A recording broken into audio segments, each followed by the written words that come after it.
Um forte terremoto aconteceu ali na América do Sul, entre a América do Sul e a Antártica, né? Na verdade, ali na passagem de Drake. E aconteceu esse terremoto, né? Quer dizer, hoje, né, de madrugada, e foi 7,5, um terremoto muito forte. Tá? Isso daqui ele é possível de gerar tsunami, já que entre 6,5 e no máximo 7 já pode, ó, ter consequência de tsunami. Mas só que não teve alerta de tsunami, apesar de desse terremoto aqui ter sido muito raso, né, de 10,8 quilômetros. Agora, acontece que esse terremoto foi aqui na passagem de Drake, onde que realmente nessa situação aqui existem uma verdadeira bunda lelê de placas. Temos a placa da Escócia aqui, a placa da América do Sul, a placa da Antártica, tudo roçando, uma entrando debaixo da outra, empurrando. Ou seja, é uma região sismicamente muito ativa. Então terremotos ali são normais, tá, pessoal? E aí, mas só que um terremoto realmente de 7,5 chama a atenção. Mas o importante é o seguinte, que nessa região é uma região muito remota e não teve nenhum caso de pessoas que se machucou ou danos a estruturas prediais tal, porque nessa região realmente é muito remota. Agora, um terremoto dessa magnitude poderia ter gerado um tsunami? Sim, poderia ter gerado um tsunami. Mas na posição onde aconteceu é mais difícil, tá? Justamente por causa dessa quantidade de placas aqui. E se fosse já, por exemplo, na região aqui, ó, do Chile, aqui onde nós temos subducção, uma região aqui, por exemplo, no Círculo de Fogo do Pacífico, tá?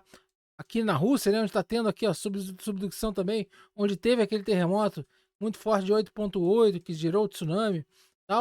Ou seja, um terremoto de 7,5 ele é muito mais fácil de gerar um tsunami, uma região onde uma placa ela entra por debaixo da outra.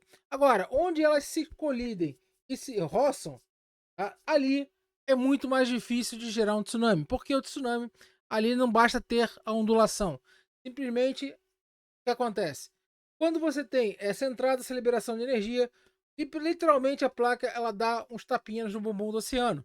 E isso daí faz com que? Faz com que gere aquela onda em 360 graus, jogando para um lado, jogando para o outro. E essa atividade sísmica, a quantidade de onda e também a força do tsunami depende do tempo de duração também do terremoto.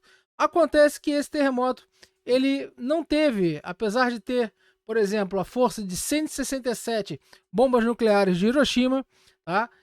Que já dá para ver que, né, não tem nada a ver com teste nuclear, né? Então acontece que esse tipo de terremoto ele é comum nessa região, tá? Mesmo não sendo tão forte, tá? Mas terremotos são comuns. Teve há pouco tempo um de 7,4, agora um de 7,5. Ah, isso quer dizer que pode ter mais terremotos ali? Bom, mais terremotos com certeza pode, que são os terremotos secundários. Isso aí também é normal, mas normalmente os terremotos secundários são de menor magnitude. Teve outro de 5,4 na região, mas 5,4 ali esquece, não tem menor problema. Mas sim, teve um de 7,5 e não gerou tsunami. Ou seja, podem ficar tranquilos, sem nenhum risco para ninguém e também sem nenhum risco para qualquer embarcação que passasse ali.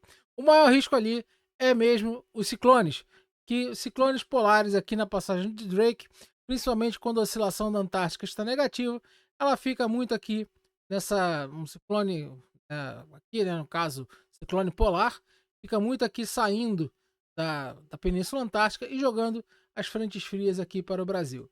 Mas quanto a esse terremoto, zero problemas. Beleza? É isso aí. Gostou? Larga o dedo no like e compartilha esse vídeo. Forte abraço para vocês. Até a próxima.